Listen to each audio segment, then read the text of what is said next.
Amigos e amigas do canal Liturgia, Fé e Vida, uma saudação especial a todos vocês que estão nos acompanhando. Este vídeo de hoje, ele traz uma reflexão retirada do site da CNBB e do CONIC para falarmos um pouco sobre a Semana de Oração pela Unidade Cristã, também conhecida como SOUC.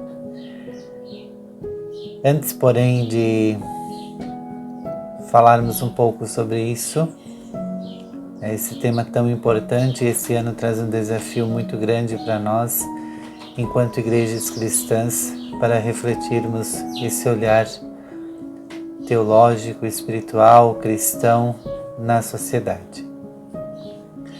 Queremos pedir desculpas a todos vocês que sempre nos acompanham, pois ontem, solenidade da Ascensão, nós não conseguimos fazer a gravação do vídeo por problemas técnicos que tivemos. Mas retornaremos no próximo final de semana, como de costume. O texto que segue, eu vou lê-lo por ser o texto já escrito, já bem estruturado, e para não cair na infidelidade do que é esta semana tão importante para a nossa caminhada eclesiológica. Semana de Oração pela Unidade Cristã. Promovida mundialmente pelo Pontifício Conselho para a Promoção da Unidade dos Cristãos e pelo Conselho Mundial das Igrejas, a Semana de Oração pela Unidade Cristã, SOUC, acontece em períodos diferentes nos dois hemisférios, ou seja, no hemisfério norte e no hemisfério sul. No hemisfério norte, o período tradicional para a Semana de Oração pela Unidade Cristã é de 18 a 25 de janeiro. No hemisfério sul, as igrejas geralmente celebram a Semana de Oração no período de Pentecostes, que este ano ocorre de 22 a 28 de maio, ou seja, inicia no dia de hoje e vai até o próximo domingo. A SOUC é também um momento simbólico para a unidade da Igreja no Brasil. O Conselho Nacional das Igrejas Cristãs, CONIC, organiza iniciativas para a celebração da semana. O tema que inspira a SOUC em 2023 é: Aprendei a fazer o bem, procurai a justiça. Isaías 1:17. Foi escolhido e preparado por um grupo ecumênico dos Estados Unidos da América, a convite do Conselho de Igrejas de Minnesota,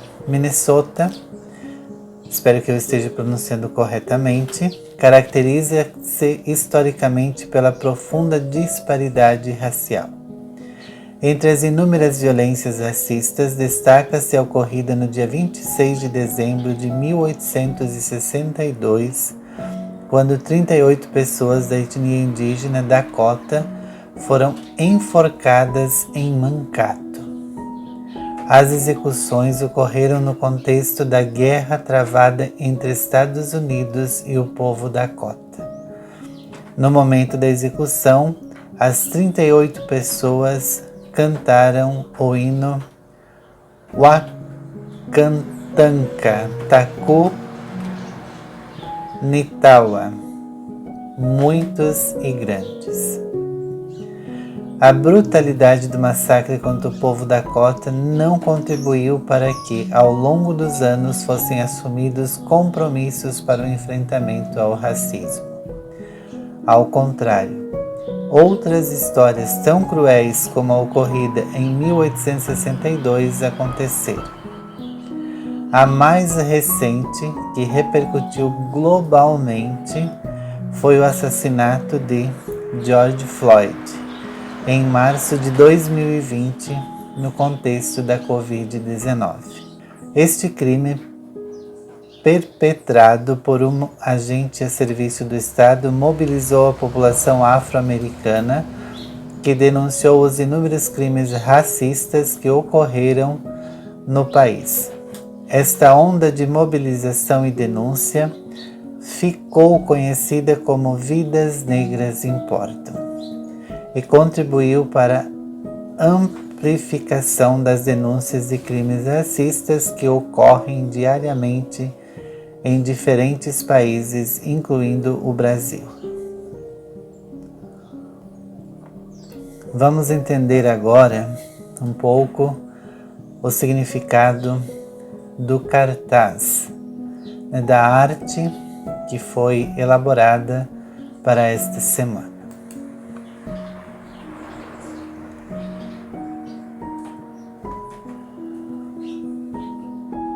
O processo inicial da criação do cartaz teve como premissa a seguinte frase: a denúncia que o Conselho de Igrejas de Minnesota faz é a do pecado do racismo que está acompanhado ou sustentado por privilégios de uma raça sobre a outra. A ideia inspirou as cores que são o preto e o branco. Aqui, as duas cores se complementam, como aliás todo o conjunto. Por que não há privilégios? Porque os elementos de um lado repetem-se na outra metade. A vida que é relação se une para formar um todo harmonioso. Ninguém é uma ilha. As cores, graficamente representadas, complementam-se no sentido de que sem o preto, o branco não é visível, e sem o branco, o preto confunde-se com ele mesmo. Por isso aqui essas duas cores são a metáfora de todas as outras cores. Nenhuma fica de fora. Na cor pigmento com as cores primárias, amarelo, vermelho e azul, se obtém o branco, e com as secundárias, verde, laranja e roxo, é obtido o preto. As mãos dispostas em posição de louvor formam as asas e complementam a figura de uma pomba, cuja cabeça encontra-se logo abaixo entre as fontes de água. Em sua cauda estão as chamas que representam os 7 dons do Espírito. Na primeira observação, o conjunto pedras, água, mãos e chamas podem representar também uma árvore, a natureza florindo por meio de seus melhores frutos. Fazer o bem significa então ter uma visão sistêmica que abrange toda a criação. Assim o ser humano será pleno, seja qual for sua cor. O cartaz revela 2 mãos unidas pelo balão do diálogo, impulsionada pela força da vida, representada pela água, por isso estão na crista da onda, que tem seu movimento para fora, aberta para a diversidade do cuidado para com toda a vida, para com a casa comum, lugar de todos, para todos e com todos. Com base temos as rochas, pedras, que representam os valores cristãos que nos dão a solidez de uma vida cristã. O exemplo mais contundente é dado por Jesus na parábola do homem sábio que construiu sua casa sobre a rocha. Há nessa passagem uma metáfora que relaciona a segurança diante das tribulações que surgem nos percalços da vida com a solidez dos valores cristãos que não deixa a casa, oikos, cair. Em cima das mãos estão as línguas de fogo, como em Pentecostes.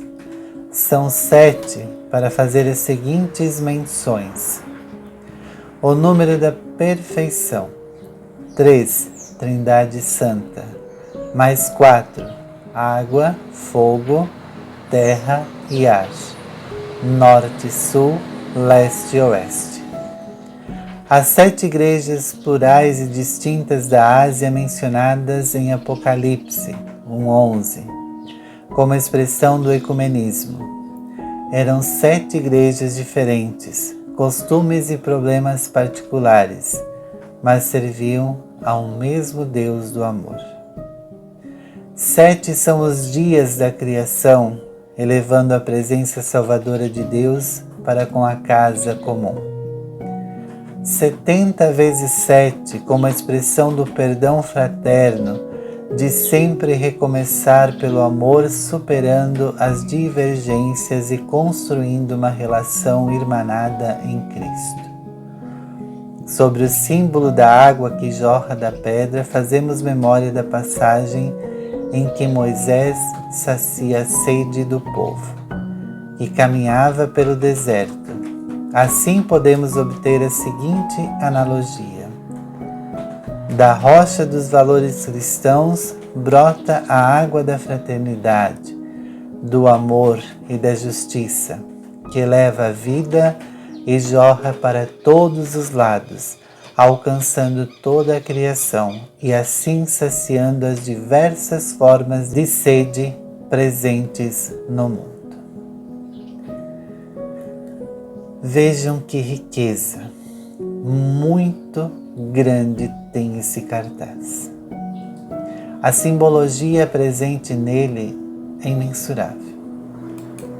Tanta coisa bonita, tanta coisa linda, que as autoras Hilda Souto e Eva Gislane Barbosa nos apresentam. Como é bonito perceber essa dimensão de unidade. E nesse ano, essa semana nos faz refletir sobre uma questão muito séria. E diga-se de passagem, também realizada, provocada por membros das nossas igrejas. O racismo é algo sério. Não é porque você é branco que tem a superioridade sobre o negro. Tá, mas aí é só o negro que recebe racismo? Não é ele mesmo que se torna racista? A gente ouve muito essas frases. Mas a gente esquece que tantas coisas que a gente fala no nosso dia a dia são reflexos de racismo. Por isso é bom a gente pensar, a gente refletir, a gente analisar a nossa fala, analisar os nossos costumes, refletir durante essa semana que a unidade ela é primordial. Ninguém é mais ou menos que o outro. Todos são iguais.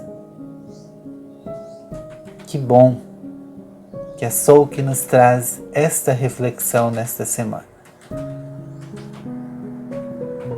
Para a gente atentar à gravidade que é a questão do racismo na nossa sociedade. E como cristãos e cristãs, precisamos olhar esta realidade e não fechar os olhos, mas denunciar. E para finalizar este momento, nós vamos rezar a oração oficial da Souk 2023. Deus, justo e compassivo, sopra em nós o espírito da justiça e da consolação, para que nossos laços sejam fortalecidos para viver em comunhão contigo e com as pessoas. Guia-nos com mão forte e amorosa pelos caminhos da vida, que da tua companhia amiga aprendamos a fazer o bem e a buscar relações justas e pacíficas. Envolva-nos com tua graça, para que tenhamos coragem para vencer as barreiras e a violência do racismo, dos preconceitos e dos pecados que geram divisões. Dá-nos a tua ternura, para que o nosso coração esteja aberto a acolher a beleza da diversidade da tua criação. Anima-nos para o encontro com as diferentes culturas, tradições religiosas, etnias, línguas e cores. Deus de amor e de misericórdia, sopra em nós a vida que vence a morte. Ajuda-nos a ver nas outras pessoas a tua face, para vencermos o racismo e os preconceitos. Dá-nos a tua paz hoje e sempre. Amém. Lembramos também dos nossos povos originários, sobretudo aqui no Brasil, dos povos Yanomami, que tanto sofreram. O descaso, a destruição, a falta de esperança e a falta de cuidados. Senhor Deus, conduza-nos por teu Espírito. Amém.